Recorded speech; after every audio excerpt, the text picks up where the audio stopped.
அந்த ஃபர்லை நிறைவேற்றுகிற போது அதை நம்ம எப்படி நிறைவேற்றணும்? ஜமாத்தாக நிறைவேற்றணும். அந்த ஜமாத்தா நிறைவேற்றுவது என்பது மார்க்கத்தில் என்னது?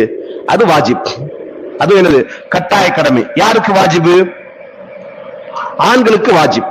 பருவ வயது அடைந்திருக்கக்கூடிய ஒவ்வொரு ஆணுக்கும் மஸ்ஜிதிற்கு வந்து 5 நேர தொழுகையை ஜமாத்தா நிறைவேற்றுவது என்பது வாஜிப், கட்டாய கடமை. அதுல யாருக்கும் இல்ல சலுகை இல்லை. பெண்களை பொறுத்தவரையில் அவர்களுக்கு அது வாஜிப் அல்ல, கட்டாயம் அல்ல. தொழுகலாமா?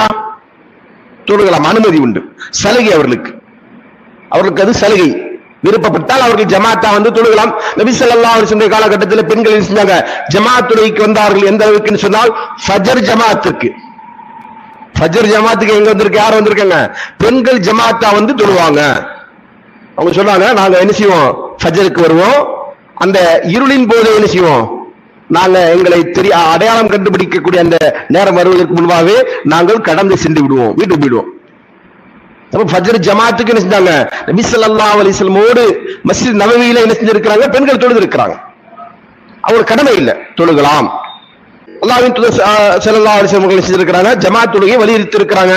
அல்லாஹ்வும் வலியுறுத்தி இருக்கிறான். எந்த அளவுக்கு சொன்னா அல்லாஹ் சொல்கிறான், வைதா குன்த ஃபீஹிம் ஃபகம்த லஹுமுஸ் ஸலாத்த. நபியே, நீங்கள் அவர்களுக்கு மத்தியில் இருந்து நீங்கள் தொழுகை நிலைநாட்டினால், யாருக்கு மத்தியில? போர் புரிகின்ற போர் வீரர்களுக்கு மத்தியில். அடுத்து அல்லாஹ் சொல்றான், ஃபல்தகும் தாயிஃபத்தும் மின்ஹும் மஅக். அந்த போர் செய்கின்ற வீரர்களில் ஒரு கூட்டம் உங்களோடு நின்று தொழட்டும்.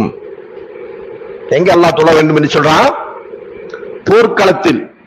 சரிங்களா? அதை விட நெருக்கடியான ஒரு சூழல் வேற எதுவுமே இல்லை, ஆபத்தான சூழல் வேற எதுவுமே இல்லை.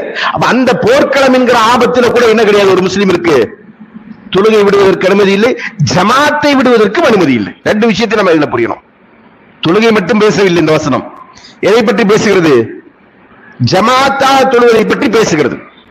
அப்ப போர்க்களத்திலேயே ஜமாத் வேண்டும் என்று சொன்னால், போர் இல்லாத நிலையில அது எல்லாவற்றை விட அதிகமா வலியுறுத்துகின்ற ஒன்றாயிடும்.